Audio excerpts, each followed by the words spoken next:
Hello and welcome to my YouTube channel be learner. चलिए start करते हैं आज का सेशन। आज हम क्या पढ़ेंगे? एक्सरसाइज 9.1। तो इसका क्वेश्चन नंबर 1 है, in a mathematics test the following marks were obtained by 40 student, arrange these marks in a table using tally marks. तो यहाँ ये क्वेश्चन नंबर दिए हैं, उनको क्या करना है, आपको टैली मार्क्स में अरेंज करना है। टैली मार्क्स बनाना आता है? किस तरह से बनाते हैं? तो हमको पता है टैली मार्क्स बनाने का तरीका। तो टैली मार्क यहाँ बनाएंगे, थोड़ा कॉपी में बहुत हौच-पौच हो जाता है। तो टैली मार्क का क्या तरीका था? एक्चुअली इसमें 3 टेबल बनती थी टोटल, ठीक है। इस तरह से 3 टेबल बनते हैं। एक टेबल में क्या लिखा रहता है, तो यहाँ क्या पूछा गया है, in mathematics test the following marks were obtained by 40 student, arrange these marks in a table using tally marks. तो सबसे पहले क्या रहता है, सेंटर में तो हमारा टैली मार्क्स रहता है, ठीक है। तो टैली मार्क्स की रहती है, हम लिख दो। और फिर लास्ट में रहता है नंबर ऑफ स्टूडेंट। और यहाँ क्या रहेगा, यहाँ रहेगा कितने मार्क्स, कितने बच्चों ने लिए, कितने % मार्क्स आए, मतलब ये जो मार्क्स दिख रहे हैं ना, किस बच्चे ने किस टेस्ट, मार्क्स ऑफ टेस्ट, ठीक है। मार्क्स ऑफ टेस्ट लिख देंगे, ठीक है। मैंने शॉर्ट में लिख दिया है कितने मार्क्स आए टेस्ट में। तो यहाँ पहले तो हम ये देख लेंगे कि इस तरह से तो बड़ी समस्या हो रही है, ठीक है। जैसे यहाँ 8 है, ठीक है, 8 है, 1 है, 3 है, 7 है। तो सबसे पहले हम 0 से स्टार्ट करते हैं। तो 0 तो इसमें हमको दिख रहा है कि किसी भी नंबर ऑफ मार्क्स लिख लेंगे यहाँ पे, ठीक है, नंबर ऑफ मार्क्स, ठीक है। तो 0 तो किसी का नहीं आया, तो 1 से स्टार्ट कर देंगे। 1, 2 भी किसी के आए, हाँ 2 भी आए, 2 भी आए। 3 भी किसी के आए, तो हाँ 3 भी आए हैं, ठीक है। 4 भी आए हैं, 4 भी आए हैं। 5 भी आए हैं, 6 भी आए हैं, 7 भी आए हैं, 8 भी आए हैं और 9 भी आए हैं। 10 नहीं आए हैं, क्योंकि एक ही डिजिट में मार्क्स दिए हैं, मतलब 10 नंबर का टेस्ट रहा होगा या 20 नंबर का, है ना, इसलिए बच्चों के नंबर इतने आए। अब हमको ये देखना है कि एक नंबर कितने बच्चों के आए। तो यहाँ 1, 2 बच्चों के, तो टैली मार्क में लिख देंगे 1 और 2, और नंबर ऑफ स्टूडेंट कितना, 2। इस तरह से टैली मार्क बनाया जाता है। फिर 2 नंबर कितने बच्चों के आए, तो 1, 2, 3, थोड़ा ध्यान से करना होता है, इसको देखना होता है कहीं कोई छूट ना जाए। तो 2 नंबर आए 3 बच्चों के, तो टैली मार्क बना देंगे 1, 2 और 3, ठीक है। तो 3 बच्चे, यहाँ नंबर ऑफ स्टूडेंट लिख लेंगे, 3 बच्चों के कितने आए, 2 नंबर आए। फिर चलते हैं 3 पे, तो 1 तो हमने काट दिया पहले ही, 1, 3 नंबर कितने बच्चों के आए, 1, 2, 2 बच्चे हो गए, और फिर 3, और हाँ 3 बच्चों के ही 3 मार्क्स आए हैं, 1, 2, 3। तो नंबर ऑफ स्टूडेंट 3। फिर 4, तो 1, 2, 3, 4, 5, 6, 7। 7 बच्चे ऐसे हैं जिनके 4 नंबर आए हैं। तो 1, 2, 3, 4 और 5 और 6, 7, ये टैली मार्क्स होते हैं। और नंबर ऑफ स्टूडेंट 7, ठीक है। अब इसके बाद 5 नंबर कितने बच्चों के आए हैं, तो 1, 2, 3, 4, 5, 6। तो 1, 2, 3, 4 और 5 और 6, 6 बच्चों के कितने नंबर आए हैं, 5 नंबर आए हैं, ठीक है। 6 नंबर कितने बच्चों के आए हैं, तो 1, 2, 3, 4, 5, 6, 7।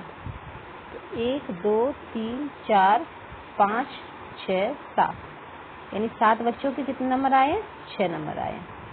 अब 7, 1, 2, 3, 4, 5, हाँ बस इतना ही, तो 5, 1, 2, 3, 4, 5, यानी 5। 8 कितने बच्चों के आए, तो 1 2 3, 3 बच्चों के 1 2 3, नंबर ऑफ स्टूडेंट 3। फिर 9 कितने क्या है? 1 2 3, बस 3 बच्चों के 9 आए। तो यहाँ जगह कम है, तो थोड़ा अगली बार थोड़ा ऊपर से बनाएंगे। आप खुद भी अपनी नोटबुक में बनाइए। आपको तरीका तो पता चल गया ना कि किस तरह से लिखते हैं, किस तरह से टेबल बनाते हैं। और आपको नहीं पता है तो आप प्रीवियस वीडियो देखिए, उसमें सब बताया गया है। टेली मार्क्स किस तरह से यूज करते हैं, कैसे बनाते हैं ना। तो इस तरह से हमने टेबल तो बना ली। अब ये पूछ रहे हैं कि find how many students obtained marks equal to और मोर देन 7। अब यहाँ आपने जो टेली मार्क्स बनाया था उसके अकॉर्डिंग उसमें से आप फाइंड करके आसानी से क्या कर सकते हो, इसका आंसर बता सकते हो कि कितने बच्चों ने, कितने स्टूडेंट ने बराबर मार्क्स स्कोर किए या फिर 7 से ज़्यादा नंबर।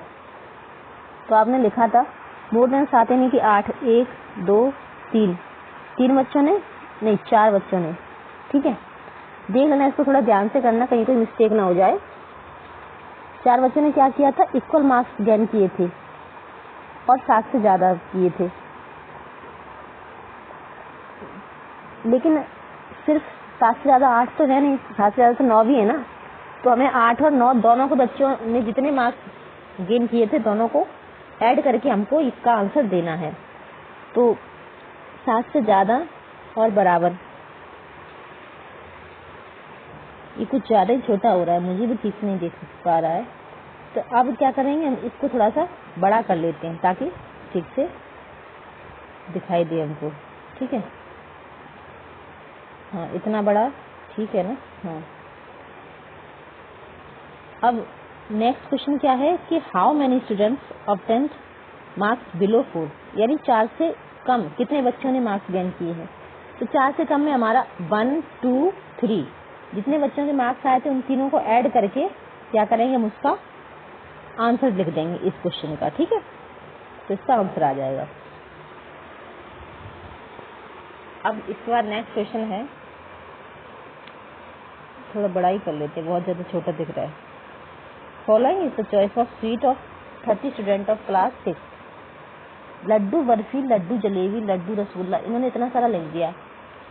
अब क्या करना है हमको, सबसे पहला क्वेश्चन ये है कि arrange the names of sweets in a table using tally marks. Which sweet is preferred by most of the student. इसके लिए भी हमें क्या करना है, टेबल बनानी होगी। तो क्या करेंगे, हम टैली मार्क्स के लिए 3 कॉलम बनाएंगे। सबसे पहले फर्स्ट कॉलम में हम क्या लिखेंगे, नेम ऑफ स्वीट। ठीक है, नेम ऑफ स्वीट। तो कौन से, कितने तरह की स्वीट है? 4 हैं, लड्डू, बर्फी, जलेबी, रसगुल्ला, 4 ही है ना टोटल। तो हम 4 कॉलम बना लेंगे। एक के लिए लड्डू, दूसरे में बर्फी और तीसरे में जलेबी और चौथे में रसगुल्ला। ठीक है, अब क्या लिखेंगे हम कि कितने बच्चों को लड्डू पसंद है, मतलब कितने लड्डू उसमें दिए हैं, कितने बार लड्डू दिए हैं। तो 1 2 3 4 5 6 7 8 9 10 11।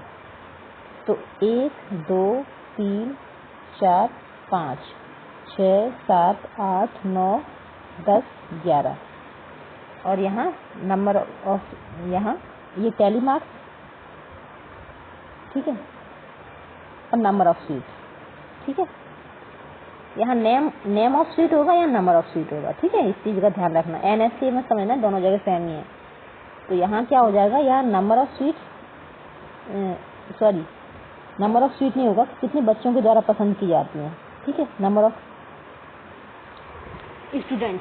ठीक है, ये नंबर ऑफ स्टूडेंट है, इतने बच्चों के द्वारा लड्डू पसंद किए जाते हैं। ठीक है, बर्फी कितने बच्चों के द्वारा पसंद की जाती है, तो 1 2 और 3 3। बर्फी बहुत कम लोग पसंद करते हैं, तो यहाँ क्या होगा, 1 2 3।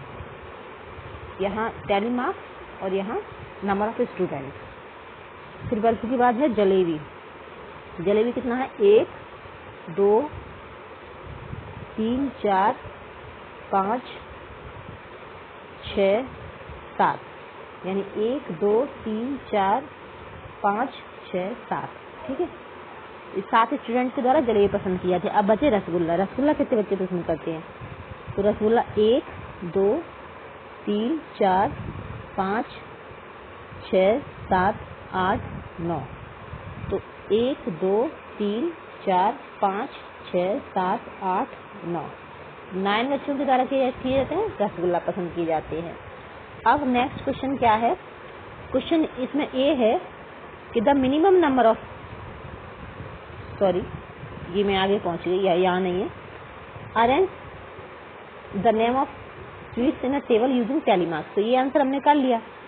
फिर लिख रहे हैं कि which sweet is preferred by most of the student, यानी कौन सी स्वीट है जो सबसे ज्यादा बच्चों के द्वारा पसंद की जाती है।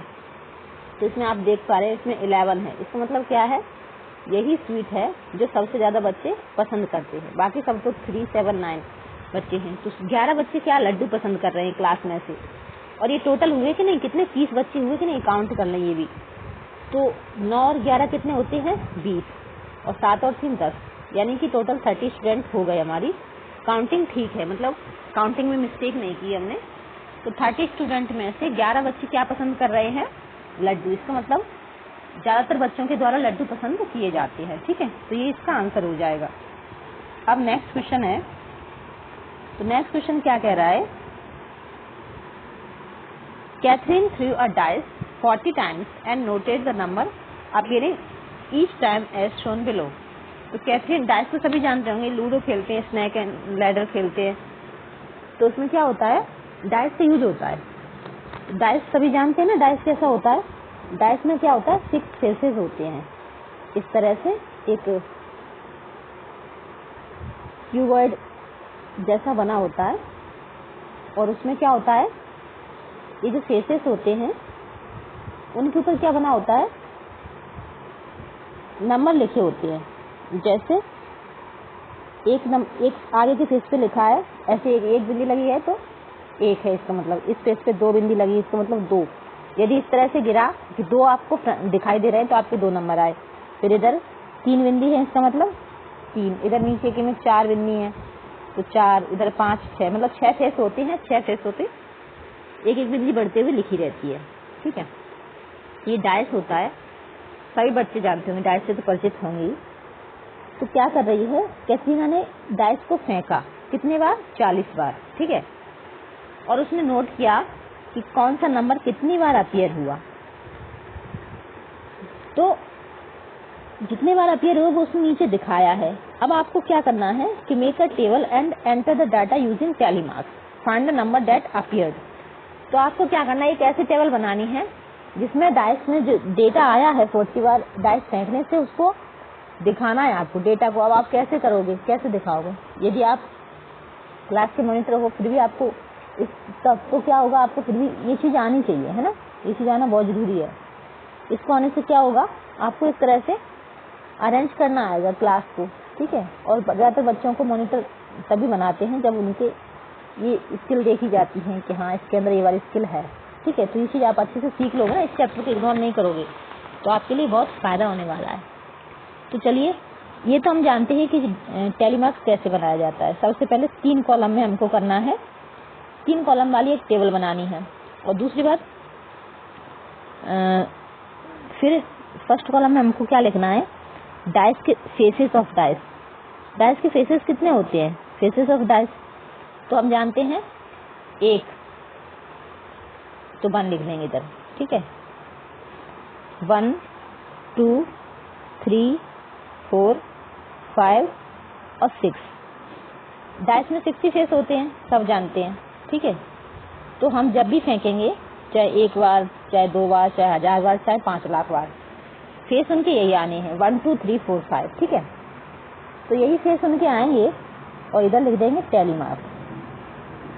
तो हमने कितने बार डाइस को फेंका कि जब 1 आया, तो वो हम इसमें देख लेंगे। तो 1 कितने बार आया है, तो 1 आया है, तो 1 को काउंट किया, 1 2 3 4 5 6 7, 1 कितने बार आया? 7 बार। तो यहाँ 7 बार टैली मार्क्स लिख देंगे, 1 2 3 4 5 6 7। और ये नंबर ऑफ थ्रोइंग मतलब कितनी बार ये फेंका गया है डाइस, ठीक है, नंबर ऑफ थ्रोइंग डाइस। फिर 2 कितने बार फेंका गया है? तो 2 को काउंट कर लेंगे, 1 2 3 4 5 6, यानी 1 2 3 4 5 6 टाइम्स। फिर 3 1 2 3 4 5 1 2 3 4 5 टाइम्स 3, ठीक है। फिर 4 1 2 3 4 1 2 3 4, ठीक है। इस तरह से हम टेबल बनाएंगे और लिखते जाएंगे। फिर 5 1 2 3 4 5 6 7 8 9 10 11 1 2 3 4 5 6 7 8 9 10 और 11, ठीक है। अब 6 1 2 3 4 5 6 7 यानी 1 2 3 4 5 6 7 टाइम्स, ठीक है। अब क्या क्वेश्चन पूछ रहा है नेक्स्ट कि make a table and enter the data using tally marks. तो ये काम तो हमने कर लिया, ठीक है, टेबल भी बना ली और उसमें डेटा भी हमने डाल दिया। Find the number that appears, और हमने वो नंबर भी फाइंड कर लिए जो अपीयर हुए हैं। तो अब हमको ये बताना है कि कौन सा नंबर कितने बार अपीयर हुआ है। The minimum number of times, तो सबसे कम बार, ये इसका आंसर क्या होगा कि सबसे कम बार कौन सा नंबर अपीयर हुआ है। तो ये 4 है, सबसे कम है, तो 4 सबसे कम बार अपीयर हुआ है, ठीक है, क्योंकि 4 ही बार आया है, इससे कम कोई नहीं आया है। फिर है कि the maximum number of times, तो सबसे ज्यादा बार आया है 5, कितनी बार आया है? 11 टाइम्स। फिर सी है कि find those number that appear an equal number of times. अब ऐसे नंबर बताने जो इक्वल टाइम्स आए हैं। तो इक्वल में एक तो 1 आया है, इसमें भी 7 आए हैं, और 6 आया है, इसमें भी 7 आए हैं, ठीक है। तो 1 and 7, तो इस तरह से हम क्या किया, हमने इसका आंसर भी लगा दिया। अब इसी तरह से एक और क्वेश्चन है कि following pictograph shows the number of tractor in 5 villages. तो यहाँ एक जो टेबल आप देख पा रहे हैं उसमें क्या है, 5 गांव हैं, ABCD। तो एक गांव में कितने ट्रैक्टर हैं ये पिक्चर हमको बता रही है, ठीक है। तो हमको करना क्या है, यहाँ राइट कॉर्नर में आप देख पा रहे होंगे 1 ट्रैक्टर का मतलब है 1 पिक्चर यानी 1 ट्रैक्टर, ठीक है। तो अब यहाँ कुछ क्वेश्चन हैं, उनके आंसर करने हैं। तो observe the picture and answer the following question. अब पिक्चर को ऑब्जर्व करते हुए हमें इनके आंसर देने हैं। तो फर्स्ट क्वेश्चन क्या है कि which village has the minimum number of tractors. तो सबसे कम ट्रैक्टर कौन से गांव में है, ठीक है। तो इसको थोड़ा बड़ा कर लेंगे, ज़्यादा आसानी होगी, क्योंकि यहाँ हमें कुछ लिखना नहीं है, तो पिक्चर भी आसानी से देख पाएंगे। तो सबसे कम ट्रैक्टर किस गांव में है, तो इसको तो हम पिक्चर देख के बता सकते हैं, ठीक है, बराबर इक्वल तरीके से लिखे हुए हैं। तो सबसे कम किसमें है, विलेज डी में है, ठीक है, क्योंकि बाकी में तो इससे ज़्यादा है और डी में सिर्फ 3 ही ट्रैक्टर हैं। तो ए वाला क्वेश्चन है, उसका आंसर हो जाएगा विलेज डी। सेकंड क्वेश्चन है कि which village has the maximum number of tractors, यानी कौन से गांव में सबसे ज्यादा ट्रैक्टर है। तो देखिए ये पिक्चर देख के हम बता सकते हैं, ये जो डी वाला है इसमें हमको दिख रही है ये लाइन सबसे ज्यादा दूर गई है, ठीक है, इसका मतलब विलेज सी। तो विलेज सी है जिसमें सबसे ज्यादा ट्रैक्टर है। फिर क्वेश्चन नंबर 3 है कि how many more tractors village C has as compare to village B. तो सी में कितने ज्यादा ट्रैक्टर हैं विलेज बी की अपेक्षा। यदि इन दोनों को कंपेयर किया जाए, किसको, बी और सी को, है ना। तो बी में कितने हैं, कितने ज्यादा हैं। तो यहाँ पीछे के तो हमने ऐसे ही कर लिए, लाइन खींच दी, तो कितने ज्यादा हैं सिर्फ इनको काउंट कर लो। सी में कितने ज्यादा हैं, 3 ज्यादा है। तो number of 3 tractors is more than village B. अब क्वेश्चन नंबर 4 है, what is the total number of tractors in all the 5 villages. तो इसके लिए क्या करना है, हमको सारे जो ट्रैक्टर हैं उनको काउंट कर लेना है। बस 2 तरीके हैं काउंट करने के। यहाँ तक तो आप सीधा ऐसे एक लाइन, ये 3 है ना, तो 3 2 जा 6, 3 3 जा 9, 3 4 जा 12, 3 5 जा 15। ठीक है, 15 के बाद 3 5 जा 15 और 3 यहाँ भी 3 3 है, तो यहाँ भी आप कर सकते हो। 3 6 जा 18, 3 7 जा 21 और 3 8 जा 24। ठीक है, यहाँ तक 24 हो गए, 25 26 और 27 28। ठीक है, तो टोटल नंबर ऑफ, मतलब सारे गांव के मिला के पूछे थे तो 28। ठीक है, ये 4 वाले क्वेश्चन का आंसर हो गया।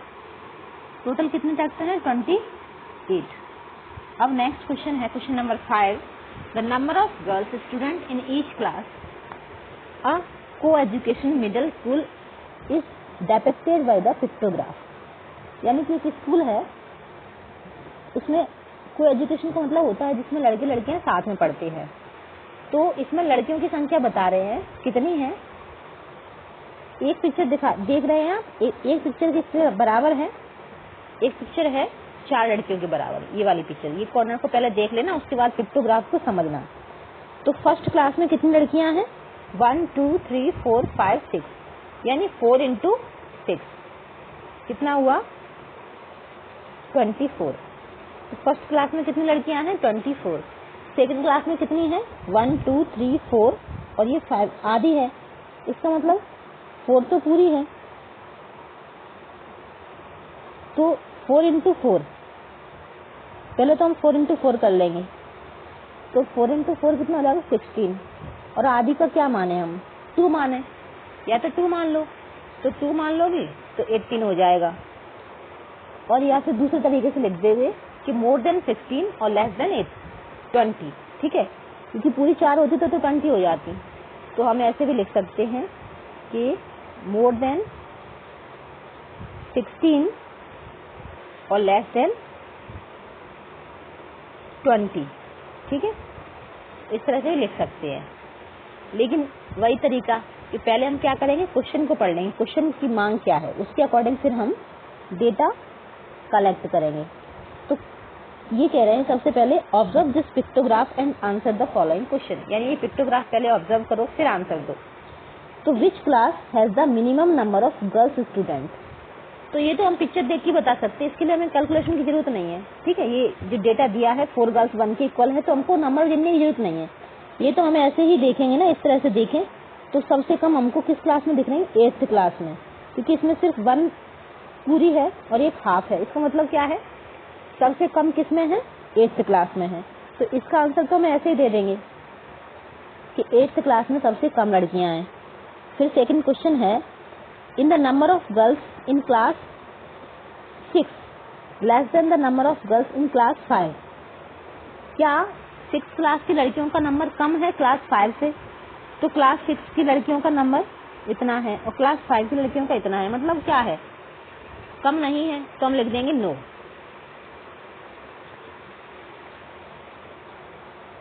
क्योंकि 6th क्लास में लड़कियां कम नहीं हैं क्लास 5 से, बल्कि ज्यादा हैं। फिर सी है कि how many girls are there in class 7th, यानी क्लास 7th में कितनी लड़कियां हैं। तो 3 पिक्चर हैं और एक पिक्चर 4 लड़कियों के बराबर है, तो 4 3 जा 12, यानी कि इसका आंसर हो जाएगा 12। तो क्लास 7th में कितनी लड़कियां हैं, 12 है। ठीक है, तो इसके लिए हमें सारा डेटा क्या किया है, हमने पिक्चर को देख के बता दिया, कैलकुलेशन कुछ करना ही नहीं पड़ा, है ना। तो इसलिए स्मार्ट थोड़ा सा बनना चाहिए और क्वेश्चन की मांग क्या है पहले क्वेश्चन पढ़ना चाहिए। और ये चीज हर सब्जेक्ट में अप्लाई होती है। ठीक है, पहले आप क्वेश्चन पढ़ो, उसके बाद फिर क्या करो, क्वेश्चन की मांग के अकॉर्डिंग आंसर दो। ठीक है, इससे आपका समय भी बचेगा और आप सही आंसर भी कर पाओगे। फिर नेक्स्ट क्वेश्चन नंबर 6 है, the sale of electric bulb on different days of a week is shown below.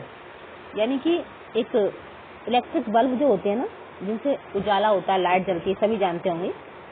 तो जो बल्ब होते हैं वो हफ्ते में इनकी बिक्री किस तरह से हुई ये बताई गई है। तो इसका डेटा बनाना है हमको। टेबल बनाने के लिए बोले, क्या बनाने के लिए बोले। तो पहले तो ये देख लो, हफ्ते में दिन होते हैं 7 और 7 दिन में ये बल्ब बिके हैं। मंडे को इतने, ट्यूसडे को इतने, Wednesday, Thursday, Friday, Saturday, Sunday तक ये बल्ब इतने बिके हैं।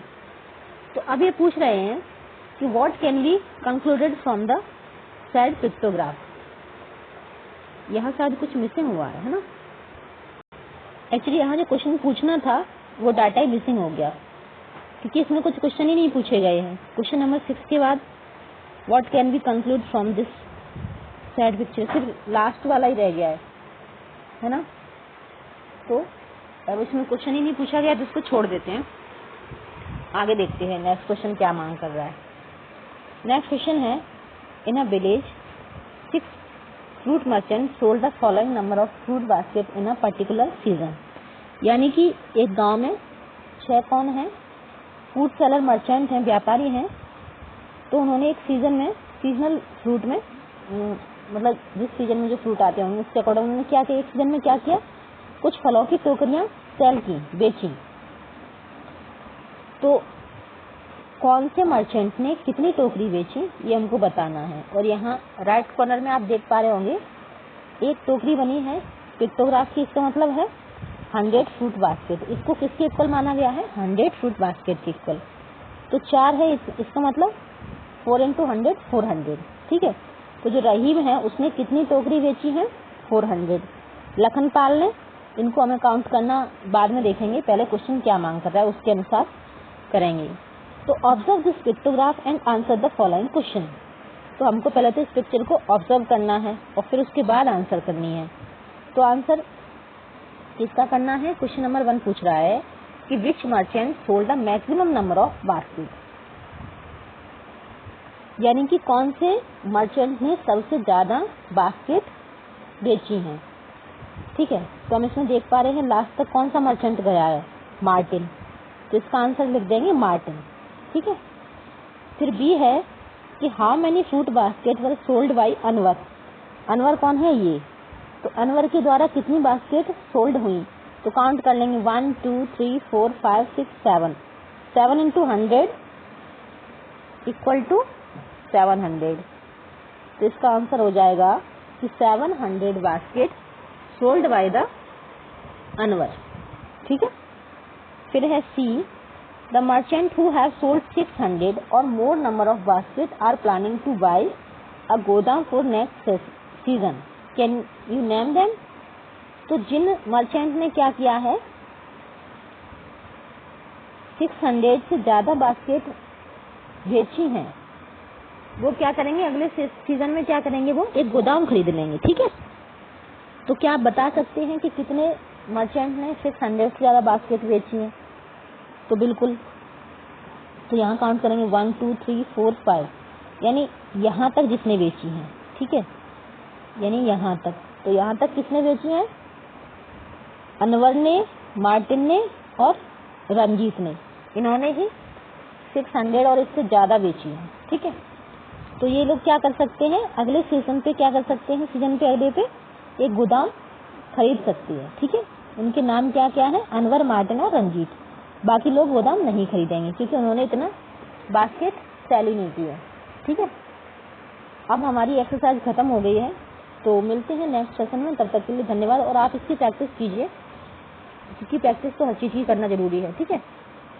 तो मिलते हैं नेक्स्ट वीडियो में। Thank you so much.